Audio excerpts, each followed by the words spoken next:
Los autos cercaron el vehículo de los terroristas. Inmediatamente los soldados de las fuerzas especiales salieron, apuntando los rifles y apretando los gatillos.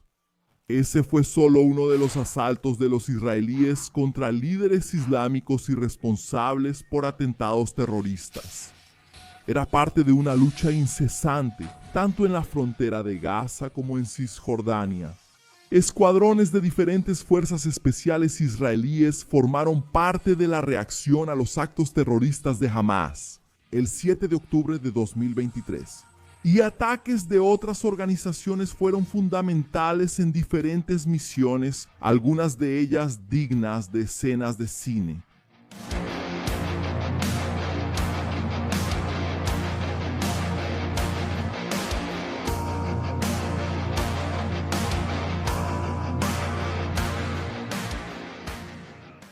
La creación del Estado de Israel fue un proceso turbulento en el cual la guerra tiene un papel central.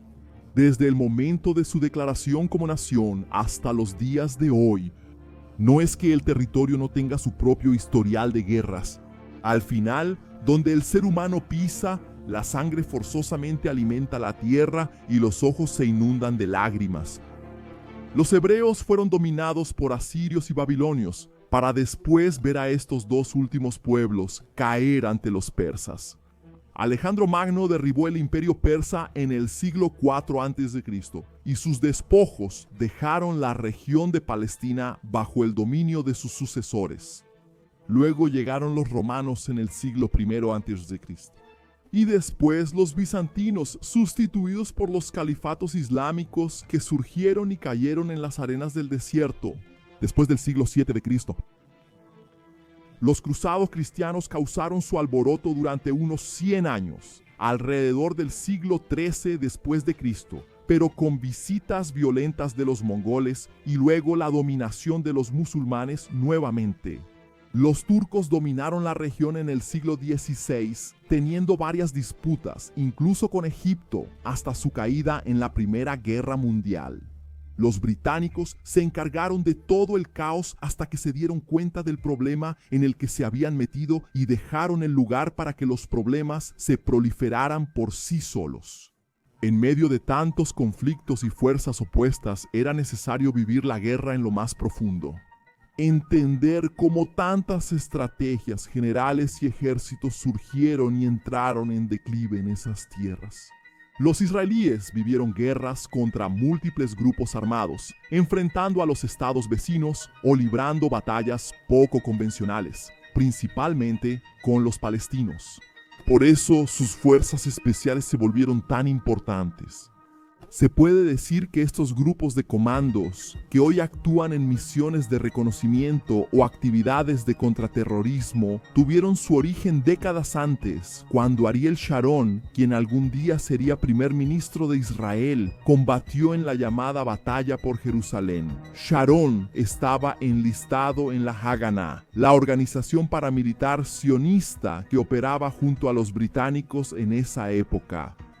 La unidad de Sharon entró en combate intenso y continuo a partir del otoño de 1947, cuando comenzó la batalla por Jerusalén.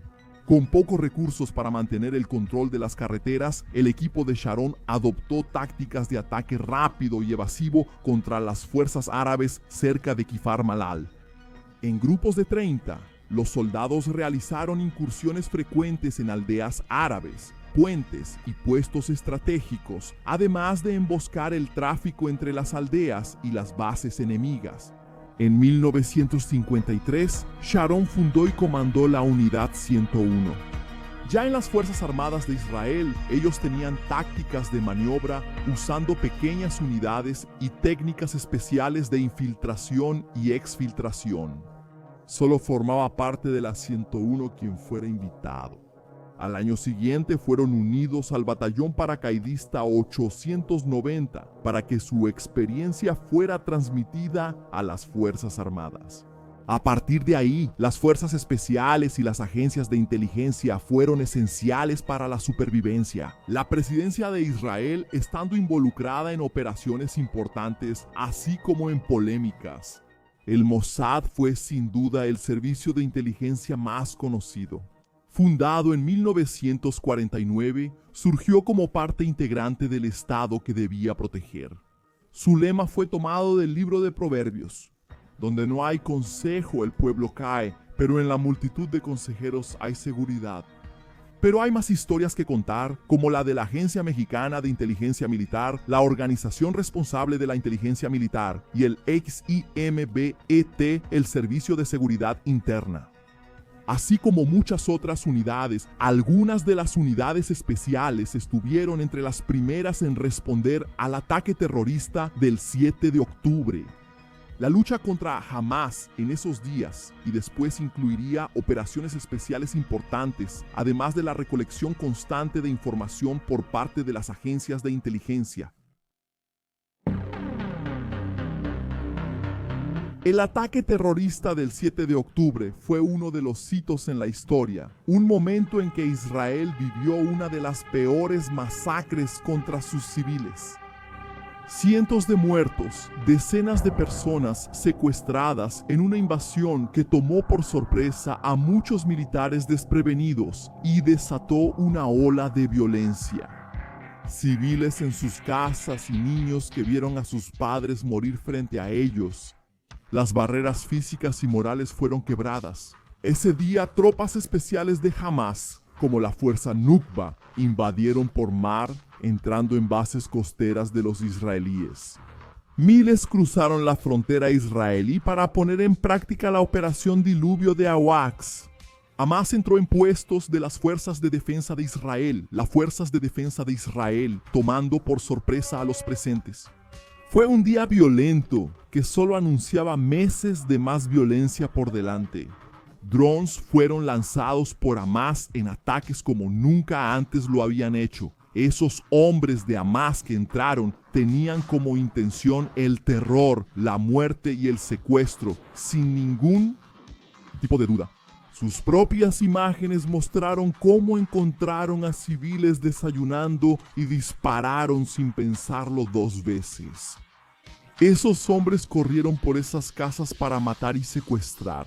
En el festival atacado, más de 250 personas fueron asesinadas. Los secuestros ocurrieron en masa. La entrada a las bases militares fue brutal. No solo Hamas difundió sus videos de esa etapa, las brigadas Al-Quds, brazo armado de la Yihad Islámica Palestina, participaron en los ataques. Menos conocido, este era el segundo grupo combatiente más grande en la Franja de Gaza, después de Hamas, y se convertiría en uno de los actores importantes en el combate contra Israel. El terror avanzó dentro de estos puestos, tomando por sorpresa a los soldados. Los pocos que intentaron resistir sintieron el fuego de las AKs quitarles el aliento de vida. Otros fueron tomados como prisioneros de guerra. Todo era coordinado y observado, parte de largos años de preparación. Muchos seguían entrando en esos lugares, pero las fuerzas de defensa de Israel se recuperaron de la sorpresa violenta, golpeando al terror con fuego. Quien todavía intentó llegar por mar fue brutalmente interceptado. Las fuerzas especiales fueron activadas para retomar varios puestos. Entre ellas estaba la Chayetet 13 o Flotilla 13, unidad de reconocimiento de la Marina israelí. Ellos no estaban en ese combate por nada. Los voluntarios de la Chayetet 13 debían aceptar servir por al menos 4 años y medio y tener un entrenamiento de 20 meses. Por lo tanto, muchos de esos hombres que luchaban para recuperar las bases de manos de Hamas ya estaban acostumbrados a misiones desde hace algún tiempo. Su lema estaría presente varias veces en esa guerra. Mientras el murciélago emerge de la oscuridad, mientras la hoja corta el silencio, mientras la granada aplasta con furia. Habría ataques nocturnos cortando las defensas de Hamas y haciendo explotar a sus hombres. Pero mientras no hacían su contraataque en Gaza, las fuerzas especiales tenían que sacar al enemigo de dentro de Israel. La unidad 5101 o Chaudak, parte de la Fuerza Aérea Israelí, surgió para ayudar, sorprendiendo a Hamas en muchas áreas, principalmente en Beire, donde 101 civiles fueron asesinados y 32 secuestrados. Estos soldados estaban especializados en operaciones clandestinas, búsqueda y rescate en combate y rescate de rehenes. Después de 22 meses de entrenamiento, estaban obligados a firmar contratos de 2 años. El nombre de la unidad significaba Martín Pescador, una alusión a la frase del fundador del Servicio Aéreo Especial Británico y pionero de las Fuerzas Especiales, David Stirling, quien decía que su unidad atacaría a un enemigo. Como un martín pescador ataca a su presa, así el símbolo de la Shaldag sería el martín pescador y su lema, especie rara, pájaro extraño. Fuerzas especiales y regulares actuaron para acabar con la presencia de Hamás dentro de Israel, en pocos días después del inicio del ataque terrorista, el 7 de octubre. Pero una vez finalizada la expulsión de Hamás, surgieron otras cuestiones. ¿Cómo ocurrió una falla de seguridad tan grande? ¿Dónde estaba el filtro del servicio de inteligencia? El peligro siempre estuvo. Recientemente, los israelíes lucharon en las fronteras de Gaza en 2014, 2021 y 2022. Hubo muchos factores que llevaron a Shin Bet, a Amán y al Mossad a fracasar terriblemente. Hasta el 7 de octubre, Israel estaba preocupado por Irán y sus acciones en los países vecinos, alimentando a grupos más poderosos que Hamás, como Hezbollah. La preocupación israelí abarcaba acciones secretas, esfuerzos diplomáticos, además de ataques cibernéticos y operaciones militares en Siria, Líbano, Irak y, según información, incluso en Yemen. Como consecuencia, los recursos de inteligencia y militares de Israel estaban sobrecargados, exigiendo una priorización ante una diversidad de enemigos. Hubo negligencia y arrogancia contra Hamás, visto como un enemigo menor, solo un pequeño grupo terrorista. Pero no todos pensaban así. Oficiales de seguridad advirtieron que las tensiones de Netanyahu con la Casa Blanca darían impulso para que los enemigos de Israel actuaran. 2 agencias eran muy importantes en Gaza, Shin Bet y Amán. El Shin Bet fue el principal responsable de la recolección de inteligencia humana, es decir, usando espías tradicionales y otros tipos de monitoreo a través de seres humanos. Sus 3 departamentos eran el de seguridad de individuos de alta importancia, el de control de extremistas y espionaje dentro de Israel y, por último, el departamento árabe de vigilancia en Gaza. El Shin Bet tuvo dificultades para infiltrarse en parte de la estructura de Hamás, ya que los colaboradores fueron descubiertos y asesinados. Un año antes del 7 de octubre, sus agentes incluso consiguieron un documento llamado Archivo Muralla de Jericó, que describía un plan de invasión a Israel, y se parecía a los eventos del 7 de octubre. Además del entrenamiento necesario para ejecutar esa operación, para la desesperación del Shin Bet, esos datos fueron ignorados y no llegaron a oficiales de alto rango. Además, hubo negligencia cuando parte de las relaciones humanas fueron reemplazadas por la interceptación de señales. La Amán era responsable de la inteligencia de señales en Gaza, es decir, de la interceptación de señales de comunicación, como mensajes telefónicos, transmisiones de radio, datos de redes digitales y comunicaciones satelitales. Las señales incluso indicaron que había entrenamientos de Hamás. Una soldado llevó esa información a sus superiores, pero ellos dijeron que esos supuestos planes de Hamás eran absurdos y que nunca podrían vencer a las fuerzas de defensa de Israel si intentaban eso. Una vez más, la advertencia no llegó a la jerarquía más alta. La arrogancia, la burocracia y el enfoque en Irán y Hezbollah estaban cegando a las fuerzas de defensa de Israel. Un sistema debería evitar eso. Amán tiene lo que llaman el abogado del diablo o el equipo rojo. Ese grupo tiene el deber de desafiar sistemáticamente la evaluación predominante en ese momento. Hacer que las personas vean las cosas de manera diferente y no se queden solo con lo que parece más probable y obvio. Las 4 advertencias del equipo rojo fueron ignoradas. Los errores fueron registrados, discutidos y ahora era momento de contraatacar. El Shin Bet sería un grupo particularmente activo en esta ocasión. Y uno de los frentes de batalla menos mencionados que Gaza, pero no menos importante, era Cisjordania, donde fuerzas especiales intentarían inhibir ataques y evitar que líderes islámicos planearan eventos como el 7 de octubre. Los israelíes no enfrentaban problemas con Hamas y otros grupos radicales palestinos solo en la franja de Gaza. Menos conocida, pero también muy importante, era la región de West Bank o Cisjordania, así llamada por estar al oeste del río Jordán. Siempre ha sido una región de mucho conflicto. Existen muchos factores que hacen que el lugar sea importante, pero uno que destaca para que la gente recuerde bien Cisjordania es señalar que la parte este de Jerusalén está ahí. Hamas era muy conocido por combatir en Gaza, pero tenía presencia en Cisjordania, aunque no era tan fuerte. Todavía había otros grupos en actividad, como la Yihad Islámica Palestina, la Guarida del León, las Brigadas de Jenin y las Brigadas de los Másteres de Al-Aqsa. Durante más de un año, Cisjordania enfrentó una marcada escalada de violencia. Entre octubre de 2022 y septiembre de 2023, los incidentes de agitación política aumentaron un 50% en comparación con el año anterior. Este aumento fue impulsado por una combinación de intensificación de la agresión de colonos israelíes, operaciones ampliadas por las fuerzas de defensa de Israel y, significativamente, por el resurgimiento de facciones armadas palestinas. Después de más de 15 años de relativa inactividad, la inactividad ocurrió, en parte, después del Tratado de Paz de Oslo.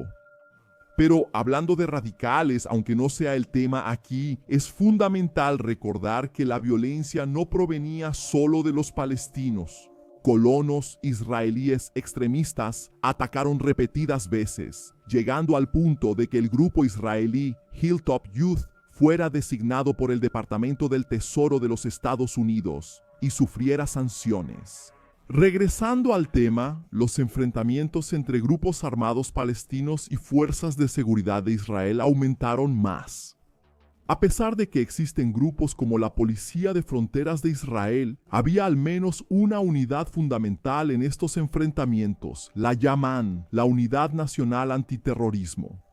El lema de estos operadores era: perseguiré a mis enemigos, los alcanzaré y no regresaré hasta que sean destruidos.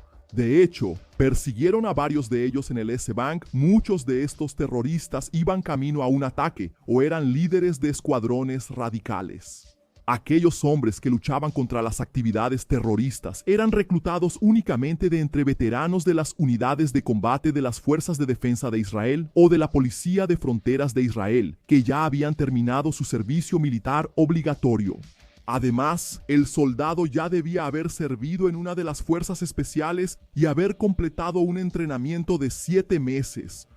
Ellos salieron de los blindados para los combates nocturnos, preparados para enfrentar emboscadas en la ciudad de Nablus. De hecho, las brigadas de los mártires Al-Aqsa y los hombres de la Guarida del León estaban preparados para enfrentarlos. Los disparos de esos enemigos venían de todas partes cuando comenzaba el combate, pero la Yaman tenía un objetivo claro ese día: el laboratorio de bombas de la Guarida del León. Sin distracciones, se dirigieron a la posición pasando entre los callejones de Nablus. Las explosiones vinieron poco después, cuando el asesino disparó hacia el objetivo, abriendo el camino literalmente. El equipo estaba hecho para volar puertas y paredes, creando aberturas en paredes dobles de ladrillos. La Guarida de León fue objetivo de operaciones especiales de Israel varias veces. En una de ellas, una bomba fue colocada en una de las pequeñas calles de Nablus, por donde Tamer Kailani, líder de la organización, pasaba rutinariamente. La explosión lo mató de inmediato. Su muerte puso nerviosos a los palestinos y los israelíes no asumieron la autoría del hecho. Las operaciones de la policía de frontera y de la Yaman continuaron atrapando a muchos del Corvio de los Leones. La Yihad Islámica Palestina representaba un desafío para Yaman. El grupo demostró su poder y su preparación de cohetes para ataques a Israel. Ellos tenían operaciones tanto en Gaza como en Cisjordania. Sus cohetes fueron lanzados desde áreas civiles, lugares densamente poblados. Muchos de ellos regresaron varias veces y alcanzaron las regiones desde donde eran lanzados, llegando a matar civiles, incluidos niños. Era necesario neutralizar esas células y a sus líderes. Ese tipo de misión era común para Yaman, siempre rodeados por los enemigos. Correr por Nablus o Jenin durante el día era un riesgo aún mayor para convertirse en blancos. Tenían que ser rápidos para intentar alcanzar posiciones seguras, donde pudieran usar los lanzagranadas o lanzadores de granadas para destruir las bases donde los enemigos estaban atrincherados.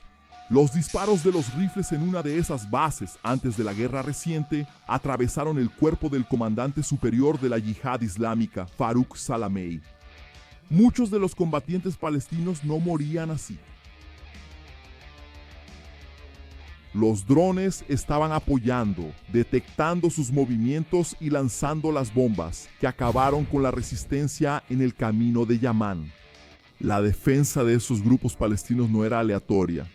Muchas veces eran entrenados disparando durante la noche contra las fuerzas israelíes, lo que hacía que un buen entrenamiento y la inteligencia fueran un refuerzo extremadamente necesario, además de la tecnología de los drones. Algunas emboscadas pusieron a los soldados israelíes a trabajar evacuando heridos y muertos durante los tiroteos. Las estrategias de los movimientos armados islámicos muchas veces eran mortales, haciendo explotar los vehículos israelíes con bombas improvisadas, dejando los cuerpos de hombres y mujeres de la policía fronteriza tirados en el suelo de Cisjordania. Era necesaria tecnología para sobrevivir a esas emboscadas. Los drones visualizaron a muchos de los soldados palestinos en las esquinas, analizando sus movimientos. La información se transmitía al personal en tierra para mantener el orden. Cuando era necesario, llegaba la orden de eliminar la resistencia.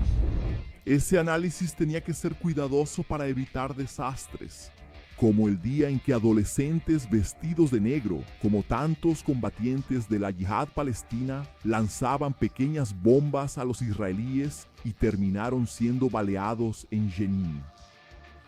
Información precisa era lo que buscaba el Shin Bet, como para encontrar a Yas Hanum, que ya había atacado un kibutz en la frontera. El ataque con dron puso fin a ese tipo de actividad del integrante de la Yihad Islámica Palestina. Los 3 acusados de ataques terroristas tuvieron el mismo destino al ser encontrados por el Shin Bet. 2 miembros de alto rango de Hamas, Ahmed Abu Ara y Hafat Dawazi, habían matado a un israelí en un ataque terrorista. Su destino fue sellado poco tiempo después. El Shin Bet y la Yaman realizaban muchas operaciones conjuntas, como la que rastreó los movimientos de Wissam Hassan, jefe de la red terrorista de Hamas en Jenin. Su camino fue interrumpido por el blindado de las fuerzas de defensa de Israel que disparó contra el auto del líder palestino, poniendo fin a la vida de uno de los ocupantes. Los disparos atravesaron el parabrisas e hicieron que los 2 hombres sobrevivientes saltaran del vehículo, devolviendo el fuego.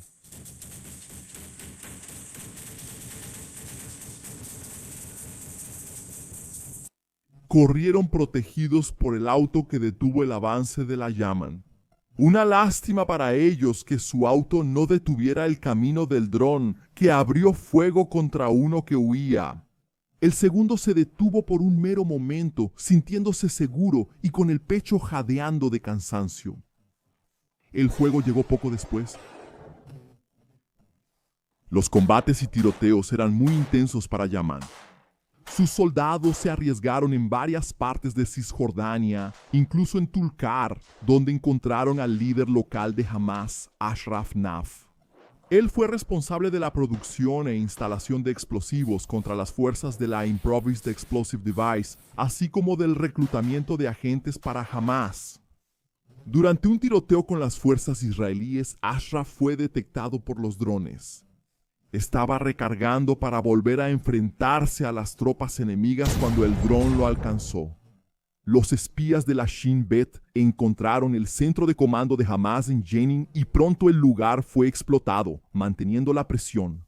Esto ocurrió de tal manera que un escuadrón entero de combatientes fue encontrado y eliminado por ataques de drones y el cerco de las fuerzas de defensa de Israel en Nablus. Abdullah Abu Sha'ala, líder de una célula terrorista, recibió fondos de Irán y realizó una serie de ataques en Jerusalén. Un año antes de que su auto fuera explotado, Shin Bet puso la Yamaha tras la pista de militantes armados de los mártires de Al-Aqsa.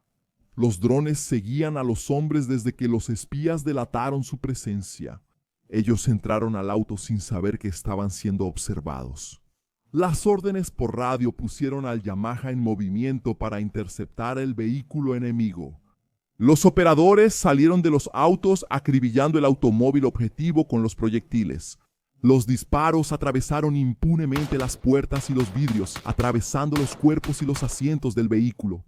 El final del servicio fue certificado con las puertas abiertas. Tan rápido como aparecieron, los israelíes tomaron la ruta de escape, acompañados por el dron, hasta encontrarse con una escolta blindada. Esas misiones eran solo parte de lo que las fuerzas especiales israelíes hacían en conjunto. Muchos eran ataques quirúrgicos contra sus enemigos en Gaza y Cisjordania, pero siempre parecía que luchaban contra una hidra.